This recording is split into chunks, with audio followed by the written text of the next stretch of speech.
निश्चित रूप से ऊपर से आदेश आया होगा। और ऊपर का आदेश किसका है? हर कोई जानता है कि किसका आदेश है। वो किससे मांगने, वो खट्टर से मांगने जा रहे हैं क्या?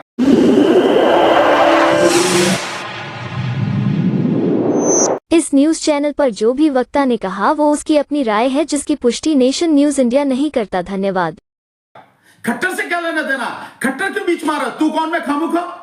सो खट्टर अगर बीच में आ रहा है और जो मतलब शासनिक गुंडागर्दी, प्रशासनिक गुंडागर्दी जो दिखाई जा रही है, वहां पे पैरामिलिट्री फोर्सेस की जो को तैनात किया गया है, कंक्रीट की दीवारें खड़ी कर दी गई हैं। और केवल वही नहीं, हरियाणा से जुड़े हुए बॉर्डर पर ही नहीं, बल्कि दिल्ली में सिंघू बॉर्डर पर भी मतलब 14-14, 18-18, 20-20 लेयर की आपने कंक्रीट की दीवारें खड़ी करी हैं। आपने जो कीले गाड़ दिए हैं, कीले क्या है, भाले गाड़ दिए हैं आपने।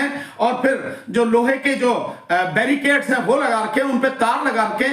मतलब ये कोई पाकिस्तान का हमला हो रहा है क्या, या चाइना वाले हमला कर रहे हैं? ये कौन है ये लोग जिनके साथ ऐसे किया जा रहा है? सो ये इस देश के 140 करोड़ नागरिकों का अपमान है। और बेशर्म और बेरहम सरकार की इससे ज्यादा जाति कोई हो नहीं सकती है कि जो अपने ही नागरिकों के रास्ते में ये सारी चीजें अड़चने लगा रहे हैं। और आपने तो कहा कि गोली, रबड़ की गोलियां, केवल रबड़ की गोलियां नहीं है। आपने देखिए बाकायदा वीडियो भी जारी किया जा रहा है, वो एसएलआर से गोलियां चलाई जा रही हैं, राइफल से गोलियां चलाई जा रही हैं, जिसका खोल भी दिखाया गया है। अगर मैं सही हूं तो सरवन सिंह पंढेर साहब ने अपना जो वीडियो भेजा है उसमें बाकायदा वो खोल भी दिखा रहे हैं। और आंसू गैस के गोले उनके लिए इजरायली ड्रोन का आप इस्तेमाल कर रहे हैं। सरकार को डूब के मर जाना चाहिए। शर्म लिहाज सरकार को आती नहीं है कि उन किसानों, जिन किसानों से तुमने वादा किया था, उन किसानों को दोबारा आना पड़ रहा है। तुम्हारी सबसे बड़ी विफलता यही है, तुम्हारी सबसे बड़ी जाति यही है। अन्यथा अगर तुम सिंसियर होते, अगर तुम वाकई में उन किसानों की समस्याओं का समाधान करना चाहते, तो जरा सी देर का काम था, तुरंत, जैसा तुमने कहा, जिस समय किसान आंदोलन स्थगित हुआ था 3 कृषि कानून वापस लेने के बाद, उस समय जो वादे किए थे, जरा सी देर का काम था। अगर जो पुराने मुकदमे वापस लेने थे, जितने भी मुकदमे तुम वापस लेने थे, जरा सी देर का काम था। एमएसपी को आप गारंटी, एमएसपी की गारंटी का कानून बना के आपको क्या दिक्कत थी? कोई दिक्कत नहीं है किसी भी तरह की। और जो उनको मुआवजा देना था, जो उनको नौकरी देनी थी, जितने किसान शहीद हुए, और इसके अलावा उनको जो पेंशन की बात है, जो बिजली बिल आप लाए हुए हो, उस बिजली बिल को वापस लाना था। ये सारी चीजें क्या हैं? ये तो सारी की सारी चीजें जरा सी देर का काम थी, आपने वापस लाना चाहिए था, लेकिन नहीं लिया। और अब जब किसान आए हैं तो किसानों के साथ में न केवल वो, बल्कि और भी उनकी जायज मांगे हैं।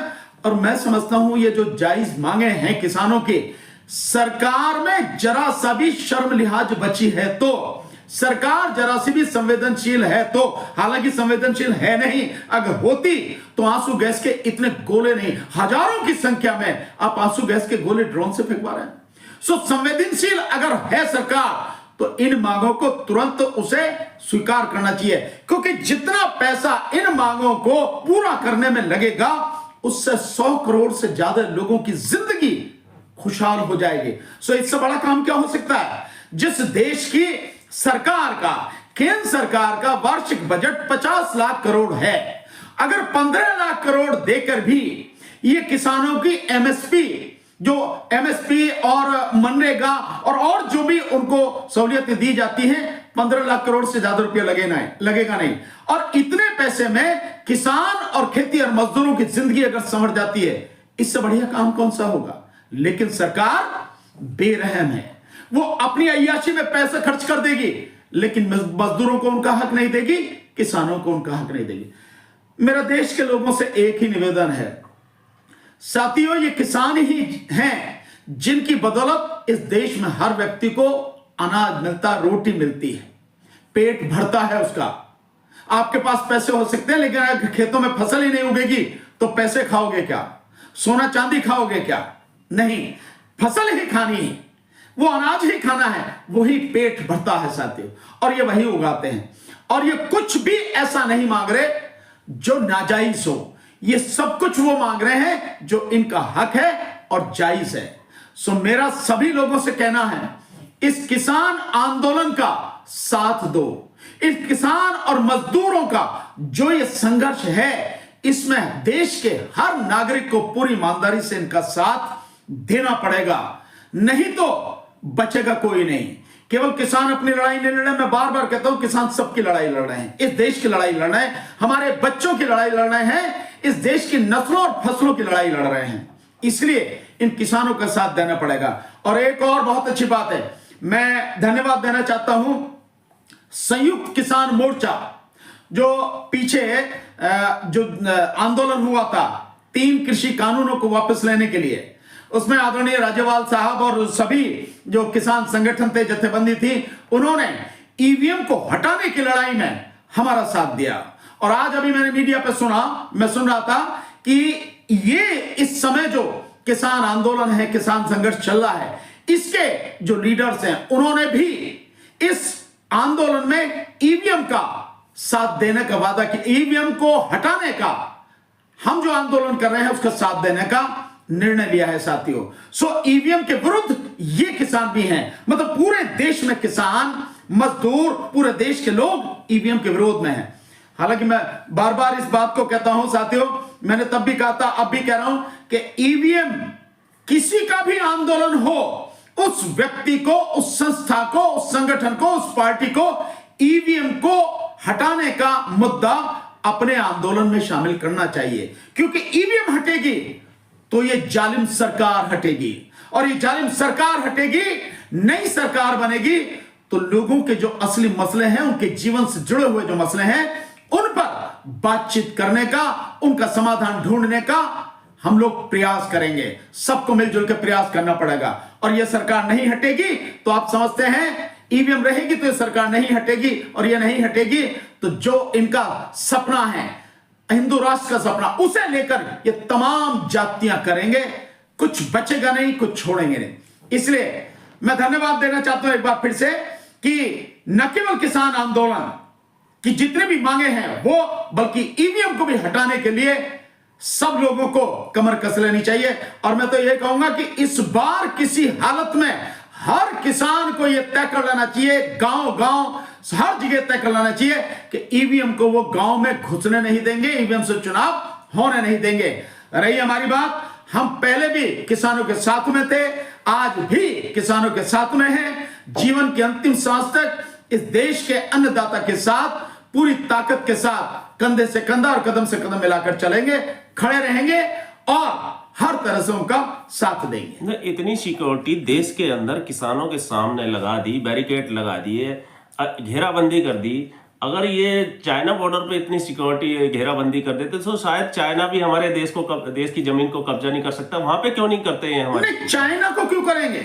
चाइना से तो यारी है ना इसकी प्रधानमंत्री की, प्रधानमंत्री मोदी की चाइना के साथ में यारी है, और उसी यारी की बदौलत तो है कि उसने जो है 20,000 किलोमीटर के लगभग हमारी जो जमीन है, 20,000 या 2,000 वर्ग किलोमीटर के लगभग जो जमीन है उसको कब्जा कर लिया है। लगातार वो सीमा पर अपनी जो स्थिति है उसको मजबूत कर रहा है, बैरिकेड बना रहा है, गांव बना रहा है, वहां पर सारी बैरक बना रहा है वहां पर। और इसके साथ साथ में क्यों नहीं कर सकते, क्यों नहीं कर रहे हैं? क्योंकि उनके साथ में यारी है, उनके साथ में व्यापार है। कैसे व्यापार बढ़ता चला जा रहा है? लगातार चाइना के साथ व्यापार बढ़ रहा, और चाइना के और हमारे बीच में जो है व्यापार घाटा लगातार बढ़ता चला जा रहा है। यानी हम जो वहां को जितना भी एक्सपोर्ट कर रहे हैं वो बहुत कम है, और वो जो हमारे यहां पर एक्सपोर्ट कर रहे हैं, यानी हम जो इंपोर्ट कर रहे हैं वो कहीं ज्यादा है। सो व्यापार उसके पक्ष में है, कुछ नहीं बोलेंगे प्रधानमंत्री। क्यों? क्योंकि यारी है। और शायद उसी तर्ज पर देश की 120 करोड़ आबादी को गुलाम बनाना प्रधानमंत्री चाहते हैं। जो गोले यहां फेंकवाए जा रहे हैं, आंसू गैस के गोले, जो फौज यहां लगाई जा रही है, अगर इसका सही तरीके से इस्तेमाल किया जाता तो देश की स्थिति कुछ और ही होती। लेकिन अपने ही देश के किसानों को, अपने ही देश के अन्नदाता को दुश्मन की तरह ट्रीट करना और उन पर गोलियां चलवाना, उनके रास्ते में कांटे खड़े कर देना, कील खड़ी कर देना, कंक्रीट की दीवार बना देना, आंसू गैस के गोले छुड़वाना, इससे ज्यादा बेरहमी किसी सरकार की हो नहीं सकती। सरकार ने क्या ठान रखा है हमें पता नहीं, लेकिन मैं इतना जरूर कहता हूं कि तुम कितने भी गोले छुड़वा लो, कितने भी उन्हें रोकने की कोशिश कर लो, किसान रुकेंगे नहीं। दिल्ली पहुंचेंगे, जरूर पहुंचेंगे, और जितना तुम दबाने की कोशिश करोगे किसान उतने ही मजबूती के साथ इकट्ठे होकर इस दिल्ली की तरफ कूच करेंगे। मैं समझता हूं प्रधानमंत्री के पास में खबर तो होगी। इस समय जिस समय मैं बात कर रहा हूं, शंभू बॉर्डर पर 2 लाख से ज्यादा किसान इकट्ठे हैं। इस समय मैं लेटेस्ट बता रहा हूं, जो वहां मीडिया है उनके माध्यम से जो रिपोर्ट है, 2 लाख से ज्यादा किसान शंभू बॉर्डर पर इकट्ठे हैं। रोक पाएंगे? प्रधानमंत्री या मोदी की औकात नहीं है जो उन्हें रोक पाए। और अभी तो हरियाणा खड़ा नहीं हुआ है। जिस पल हरियाणा खड़ा हो जाएगा, सैलाब आएगा, सुनामी आएगी, आप रोक नहीं पाओगे। और इस बार होना ही है आर पार की जो भी लड़ाई है। हम साथ में हैं, पूरी ताकत से उनका साथ देंगे। सभी देशवासी किसानों का साथ दें। देश को बचाना है, नस्लों और फसलों को बचाना है, अपने बच्चों का भविष्य बचाना है।